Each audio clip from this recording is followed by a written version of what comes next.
दोपहर के 3 बज चुके हैं। मैं हूं पिनाज और हाजिर हैं 2020 के 22 के महादंगल को लेकर हमारी स्पेशल चुनावी शो के साथ। मिशन 2022 के लिए बीजेपी की अगस्त क्रांति वाले प्लान का हम आपको आगाज किस तरह से हो रहा है, कैसी तैयारियां हैं, दिखाएंगे। बीजेपी ने यूपी चुनाव के लिए मेगा प्लान तैयार कर लिया है। शुरुआत अगस्त की 1 तारीख को होगी। देश के गृह मंत्री अमित शाह लखनऊ में होंगे। दूसरे हफ्ते में बीजेपी अध्यक्ष जेपी नड्डा तैयारियों की समीक्षा के लिए लखनऊ जा रहे हैं, तो वहीं विपक्षी खेमे में सन्नाटा पसरा हुआ है। जुलाई में 3 दिनों के यूपी दौरे के बाद दिल्ली लौट चुकी कांग्रेस की स्टार कैंपेनर प्रियंका गांधी वाड्रा की आगे की रणनीति को लेकर कोई तारीख तय नहीं है। पूरे मुद्दे पर बातचीत के लिए हमारे साथ गेस्ट का एक पैनल भी रहेगा, लेकिन उससे पहले आपको दिखाते हैं ये रिपोर्ट। मिशन 2022 पर बीजेपी की अगस्त क्रांति।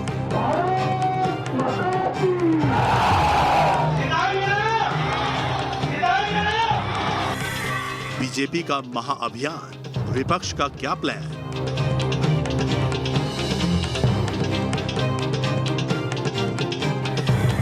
महादंगल के सबसे बड़े लड़ैया वॉक ओवर। योगी बाबा बड़े लड़ैया, फिर से सीएम दियो बना, गुंडों की छाती चढ़ी बोले, ठीक रहो या जाओ।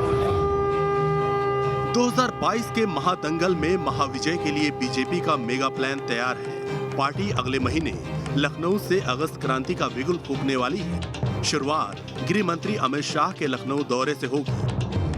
अमित शाह 1 अगस्त को लखनऊ दौरे पर आ रहे हैं। यहाँ गृह मंत्री विधि विज्ञान यूनिवर्सिटी का शिलान्यास करेंगे। 200 करोड़ की लागत से ये नया विश्वविद्यालय लखनऊ के पास पिपरसंड में 35 एकड़ इलाके में बनेगा। शिलान्यास कार्यक्रम के बाद अमित शाह एक जनसभा को भी संबोधित करेंगे। ये तो शुरुआत है। बीजेपी के राष्ट्रीय संगठन महासचिव बीएल संतोष और यूपी के प्रभारी राधा मोहन सिंह के जून और जुलाई में ताबड़तोड़ दौरों के बाद अब खुद पार्टी के राष्ट्रीय अध्यक्ष जेपी नड्डा कमान संभालने वाले हैं। 7-8 अगस्त को बीजेपी अध्यक्ष का लखनऊ दौरा है। इस दौरान वो संगठन के पदाधिकारियों के साथ मीटिंग करेंगे।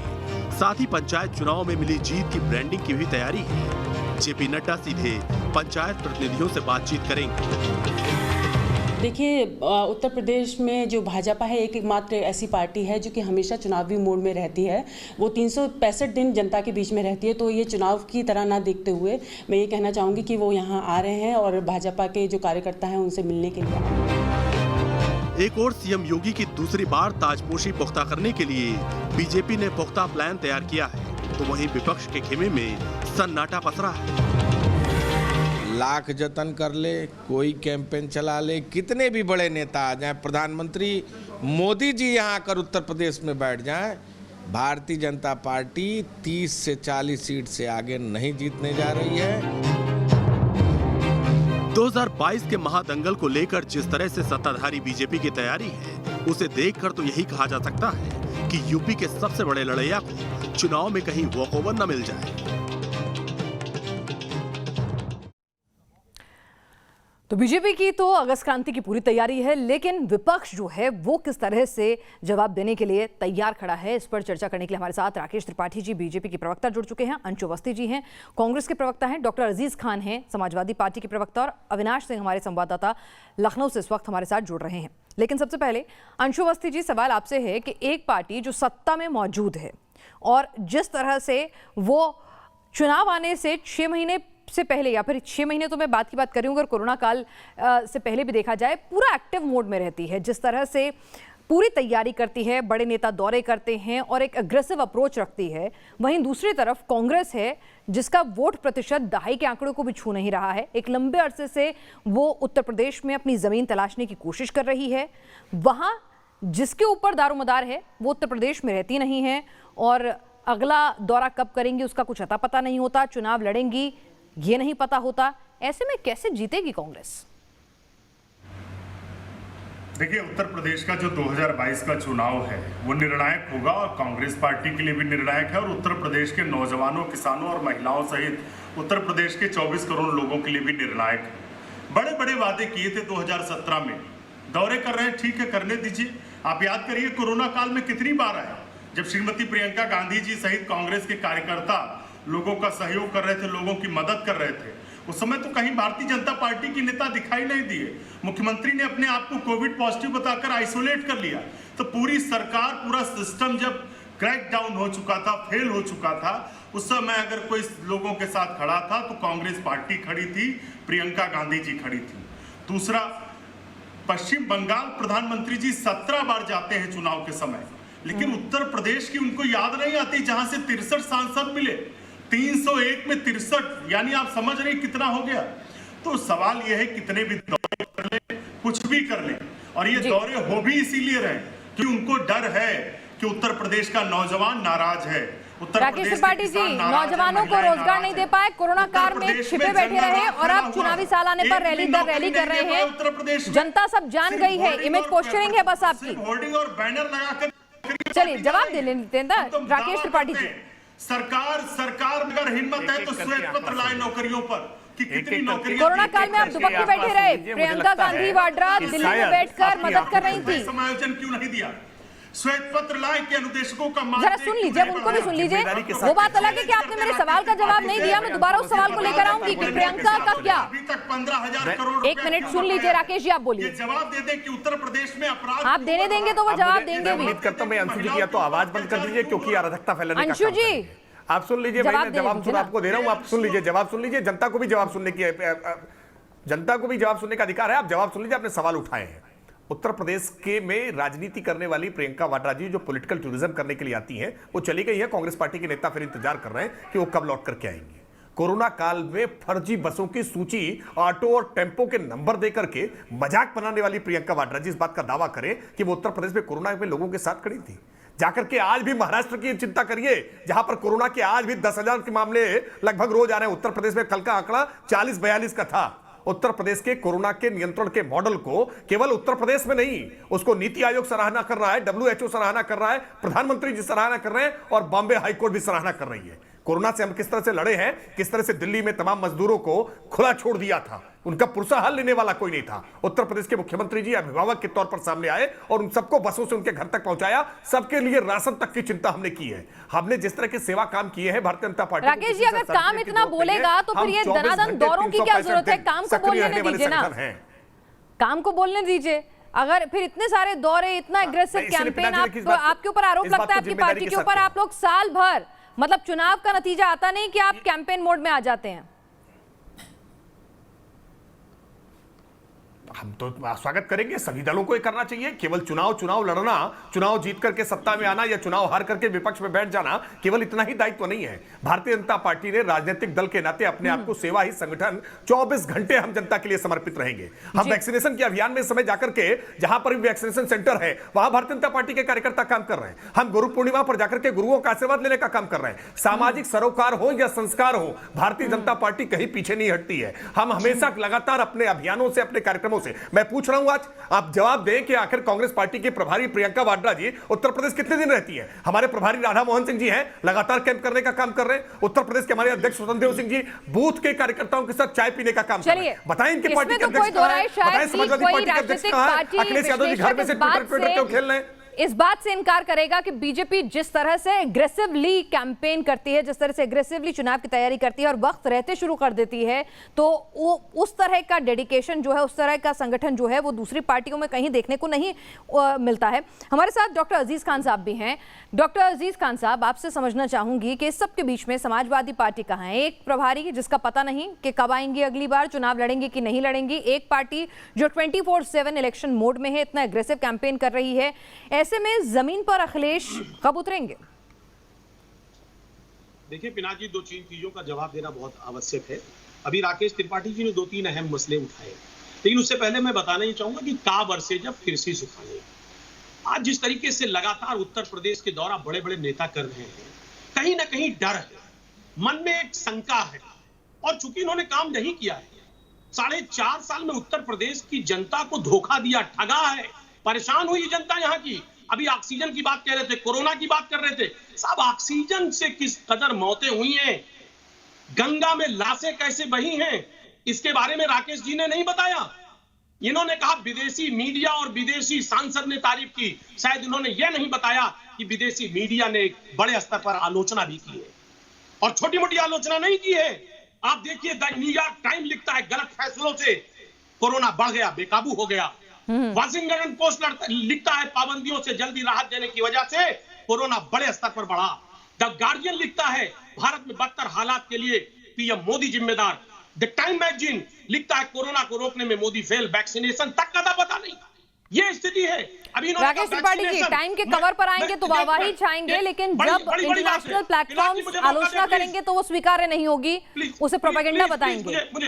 प्लीज मुझे मौका दे, मुझे 10 सेकंड पिनाक जी, मुझे हम 10 बिल्कुल सेकंड। आलोचना इन्होंने स्वीकार करेंगे। वैक्सीनेशन की ये बात जिन कही। अखबारों का की जिक्र बात कर रहे कही। हैं वो अखबार जिन देशों से छपते हैं उन मुझे देशों की अब क्या अखबार दशा रही बिक है गया। ये भी पूरी दुनिया ने अखबार देखा बिक गया। है। भारत वो ने अखबार पूरे इनके बारे भारत में में लिखा है, वो नहीं कोरोना लिखा। का जिस तरह से नहीं, मुकाबला जब किया है, टाइम मैगजीन पीएम मोदी की तारीफ करती है तब सही होती है कि गलत होती है। आज कोरोना के मसले पर पूरा भारत एकजुट होकर के, और मैं इसको दलीय राजनीति से जोड़कर देखना नहीं चाहता।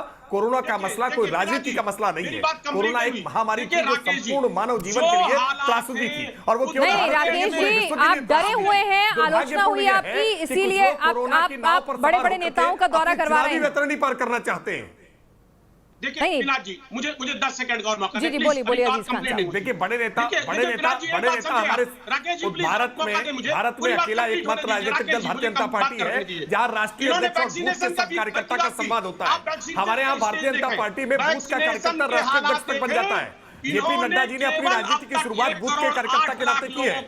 बूथ का कार्यकर्ता राष्ट्रीय अध्यक्ष तक जाता है, इसलिए संगठन हमेशा डॉक्टर अजीज खान साहब वैक्सीनेशन की बात तो आपको शोभा नहीं देती। समाजवादी पार्टी ने तो वैक्सीनेशन को लेकर आपके मुखिया ने क्या कहा था, बीजेपी की वैक्सीन नहीं लगवाएंगे। आप जिम्मेदार विपक्ष के दल के सबसे बड़े चेहरा होने के बावजूद क्या कहा था, ये किसी से छिपा नहीं है। जिम्मेदाराना बयान नहीं था अखिलेश का। वो देखिए पिनाक जी आप भूल गए? अब नहीं मैं भूला नहीं हूं, मुझे मौका दें आप। देखिए पिनाक जी ये वही बीजेपी है जो इवेंट मैनेज करती वैक्सीनेशन के नाम पे। पूछ रहे संगठनात्मक ढांचा कहाँ है आपका?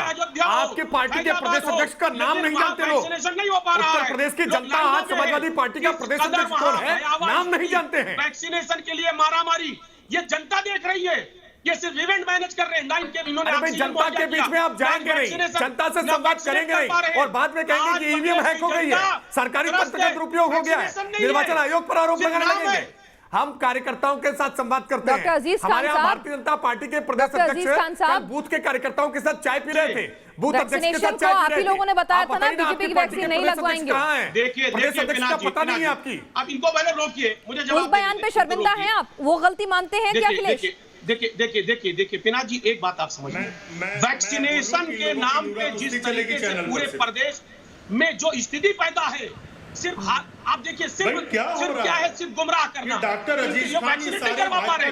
ये बताइए जो रेशियो में वैक्सीनेशन चल रहा है क्या ये। चलिए अंशु अवस्थी जी को भी जरा चर्चा में शामिल कर लें। वो कह रहे हैं आप लोग नूरा कुश्ती कर रहे हैं। अंशु अवस्थी जी आप मेरे सवाल का जवाब दे दीजिए, उसके बाद आप पूरा जो आपको बोलना है आप बोलिएगा। मेरा सवाल इतना सा था, प्रियंका गांधी उत्तर प्रदेश से बाहर रहकर आखिर कब तक उत्तर प्रदेश का प्रभार संभालेंगी, जब रायबरेली और अमेठी से भी उनका जनाधार खिसकता नजर आ रहा है, वहां पर भी नतीजे हक में आते नहीं नजर आ रहे हैं। तब भी प्रियंका दिल्ली से बैठकर उत्तर प्रदेश की राजनीति को समझना चाहती हैं, जबकि 10% से भी कम आपका वोट प्रतिशत उत्तर प्रदेश में घटकर रह गया है।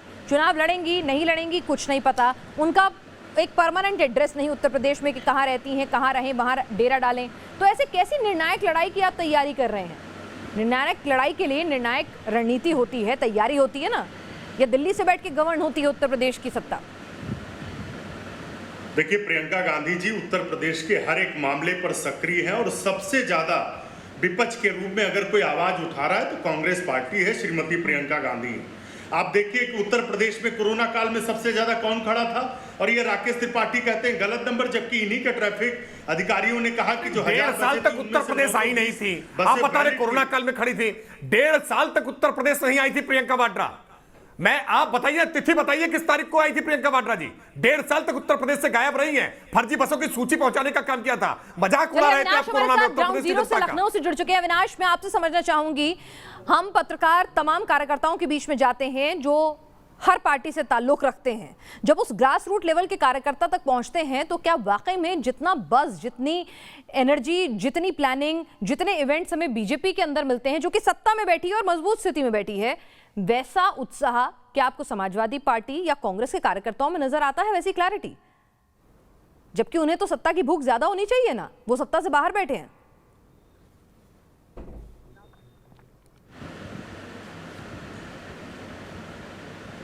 रणनीति भाजपा की होती है, वैसी रणनीति चाहे हम सपा की बात करें या कांग्रेस की बात करें फिर बहुजन समाज पार्टी की बात करें, उसका अभाव देखने को मिलता है। जहां तक सवाल कार्यकर्ताओं का है तो देखिए, भाजपा ने इस बार एक बहुत ही कह सकते हैं कि आक्रामक तरीके से चुनाव लड़ने का प्लान बनाया है और पिछले 3 महीनों से आप देख रही हो कि लगातार भाजपा की बैठकें चल रही हैं और न सिर्फ भाजपा अगले चुनाव को लेकर तैयारी कर रहा है बल्कि संघ भी बैकअप देने के लिए पूरी प्लानिंग कर चुका है। हाल ही में जो संघ की बैठक हुई तो इससे एक बात तो बिल्कुल साफ हो जाती है पिनाज की, जो चुनावी प्रबंधन है और जो चुनावी तैयारी है उसमें कहीं ना कहीं भारतीय जनता पार्टी आगे निकलती हुई दिख रही है और इसका असर साफ तौर पर जो कार्यकर्ताओं का मनोबल है उस पर भी देखने को मिलता है। क्योंकि देखिए, एक बात बिल्कुल स्वाभाविक सी है कि अगर जो टॉप की लीडरशिप है जब वो जमीन पर उतरकर काम करती है तो जो कार्यकर्ता होता है उसको भी लगता है कि जब मेरा नेता यहाँ पर खड़ा है तो मुझे भी इसके साथ लगना चाहिए और इस काम में कहीं ना कहीं भारतीय जनता पार्टी आगे निकलती हुई दिख रही है। देखिए, अगले महीने से जो एक कह सकते हैं कि तूफानी दौरा शुरू होने वाला है और उस दौरे में जो भाजपा की टॉप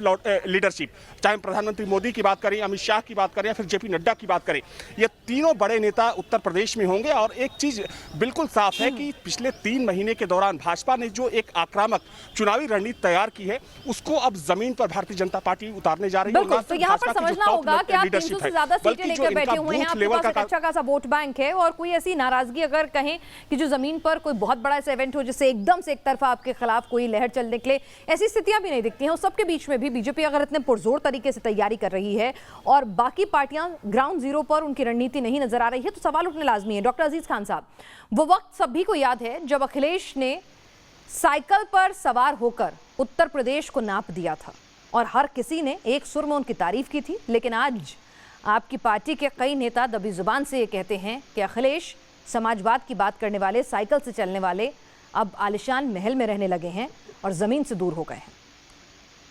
ऐसी बात सिर्फ बीजेपी के लोग कर रहे हैं। हमारे नेता बहुत ही संघर्षवादी हैं, संघर्ष करते हैं, लोगों के बीच में जा रहे हैं और जाएंगे, लगातार गए हैं वो लोगों के बीच में, सभी के सुख दुख में हमेशा वो शामिल रहे। रही बात चुनाव की, गोमती के किनारे साइकिलिंग तो खूब करते हैं वो इंटरव्यू देते हुए, लेकिन आजकल जमीन पर ग्राउंड जीरो पर गांव-गांव देहात नापते साइकिल से नजर नहीं आते पहले की तरह से। देखिए ये गांव-गांव देहात वो नापता है जिसको डर हो, खतरा हो। आज बीजेपी ने 4.5 साल में कोई काम नहीं किया, उसको डर है क्योंकि उन्होंने धोखा दिया। जिस तरीके से 4.5 साल में लोगों को ख्वाब दिखाया था पहले और उस ख्वाब को पूरा नहीं कर सकी, बेरोजगारी चरम पे है। जनता के बीच नेता डर से जाता है। राकेश त्रिपाठी जी, तो कहीं आपके नेता लोग इसलिए आ रहे हैं क्योंकि आपको डर है, 4.5 साल में काम नहीं किया, अब लोगों के चेहरे दिखाकर बड़े इवेंट करके काम तो बोला नहीं आपका और अब नाम बोले इसकी कोशिश है, आरोप लग रहे हैं आप पे। देखिए, मुझे तो बड़ा सोच करके भी हंसी आ रही है कि कैसे समाजवादी पार्टी के प्रवक्ता ये तर्क कर सकते हैं कि गांव में जाकर वो संवाद करता है जो डरता है। अरे हम जाकर के सीना ठोक करके गांव में कह रहे हैं क्योंकि हमने काम किया है। आप नहीं जा पा रहे इसलिए क्योंकि आपके कारनामे अब तक लोगों को याद हैं, जिसके कारण आपको सत्ता से बाहर किया था। देखिए, अखिलेश यादव जी पूरे कोरोना काल में वर्क फ्रॉम होम करते रहे। अभी कुछ दिन पहले निकले थे अपनी एक आलीशान बस लेकर के निकले थे, उन्नाव तक गए और वापस लौट आए। फिर अगली बार कब निकलेंगे समाजवादी पार्टी के नेता जानते नहीं है। देखिए, वास्तविकता में जनता के बीच में जो रहेगा, जनता का समर्थन उसको हासिल होगा। बाद में यह शिकायत करते हैं कि ईवीएम का हैक कर ली गई है, प्रशासनिक तंत्र का दुरुपयोग हो गया है, निर्वाचन आयोग तक पर आरोप लगा देते हैं। अरे भाई, जनता के बीच में कार्यकर्ताओं के सुख दुख में खड़े होइए। एक नेता का नाम बताइए। आपके नेता जमीन पर कब आएंगे? अखिलेश ने वो साइकिल चलाकर सत्ता की कुर्सी पर काबिज हुए थे अखिलेश, वो तस्वीरें सबको याद है, वो दौर सबको याद है। लेकिन मैं आपके नेताओं से पूछ रही हूँ, कब हमें राहुल प्रियंका जो है उत्तर प्रदेश की जमीन में यूं गांव-गांव, देहात-देहात, जिला-जिला जाएंगे, अमेठी रायबरेली से या लखनऊ से बाहर निकलेंगे? कब प्रियंका आएंगी? कब प्रियंका उत्तर प्रदेश में रहकर कार्यकर्ताओं में जान फूकेंगी या दिल्ली से ही चलाती रहेंगी उत्तर प्रदेश? 5 रुपए माफ किए, किसान भूले नहीं है। नहीं किसान, राहुल जी को अंशु जी किसान भूले नहीं है, लेकिन उत्तर प्रदेश का आवाम राहुल प्रियंका को भूल रहा है। अमेठी से हार जाते हैं, रायबरेली में जो लोकल बॉडी चुनाव होते हैं उसमें अच्छा प्रदर्शन नहीं करते हैं। तो ऐसे में अगर गांधी परिवार से मोहभंग हो रहा है अमेठी रायबरेली का, तो उत्तर प्रदेश में क्या करेंगे साहब? 300 करोड़ रुपया इवेंट मैनेजमेंट में सिर्फ प्रचार और होर्डिंग वाली सरकार बनकर रह गई भारतीय जनता पार्टी। उत्तर प्रदेश के मुख्यमंत्री को पता है कि वो क्या होने वाला है, इसीलिए राष्ट्रीय नेतृत्व को बार बार आना पड़ रहा है, लेकिन उत्तर प्रदेश की जनता को गुमराह नहीं कर पाएंगे। राकेश त्रिपाठी जैसे लोग चाहे जितना बोले, जब आता है तो कार्यकर्ता उत्साहित होते चाहे हैं। जितनी आपका भी अंतर मन जानता है, उत्तर प्रदेश आपका भी अंतर मन जानता है कि जब राहुल जी आकर के कंधे पे आपके हाथ रखते हैं, प्रियंका जी हाथ रखते हैं, तो आपको उत्साह बढ़ता है। भारतीय जनता पार्टी में हमें तो उत्साह मिल जाता है। दुख ये आपको है कि आपकी पार्टी के नेतृत्व आपको आकर के उत्साह नहीं कर रहा है। डॉक्टर खान, अगर चलिए आपकी बात मान ली जाए कि योगी सरकार ने कामकाज नहीं किया, डर कर बड़े नेतृत्व को बुला रहे हैं, इवेंट मैनेजमेंट कर रहे हैं, तो ऐसे में अखिलेश जो है वो जमीन पर कब आएंगे? प्रदेश स्तर के नेताओं से नहीं में लिखवाने की तरीका का नहीं है। Bharatiya Janata party net fight करेगी। बहुत बड़ा चैनल है आपका, इनको रोकिए। आज जब श्रीमती प्रियंका गांधी जी नौजवानों की रुकिए अंशु जी, जरा खान साहब की बात भी सुन लीजिए ना। मैंने आपकी बात सुनी, आप जवाब तो दे नहीं पाए मेरे सवाल का कि प्रियंका गांधी कब आएंगी, राहुल गांधी कब आएंगे, कब उनको हम सड़कों पर दौरा करते हुए देखेंगे। अब बेटी रायबरेली खिसक रहा है, आपने उसका जवाब तो दिया नहीं। खान साहब, क्या अखिलेश जमीन पर नजर आएंगे अपने रथों से, एयर कंडीशनर रथों से नीचे उतरकर, जिस समाजवाद के लिए समाजवादी पार्टी जानी जाती थी? फिर से आ रही है। देखिए पिनाक जी, देखिए ईमानदारी की बात ये हो रही है कि आज जिस तरीके से 4.5 साल में जो बीजेपी काम नहीं कर पाई है, भारतीय जनता पार्टी के कार्यकर्ता एक दूसरे को ही गाली गलौज कर रहे हैं, की बात चल रही है। आज वो उत्तर प्रदेश में सबसे ज्यादा अगर नाराजगी है तो उत्तर प्रदेश के नौजवानों में और भाजपा के। चलिए, ये जनता है, सब जानती है, और किस तरह से कौन गुमराह कर रहा है, कौन जमीन पर काम कर रहा है और किसका काम बोलेगा और कौन जनता से दूर हो गया है, यह कुछ ही दिनों में पता चल जाएगा। लेकिन उत्तर प्रदेश का चुनाव काफी गर्मागर्म रहेगा, ये रोज की हमारी चर्चाओं से साफ हो रहा है। छोटे से ब्रेक के लिए यहाँ रुकेंगे, जल्द लौटेंगे। आप देखते रहिए न्यूज़ नेशन।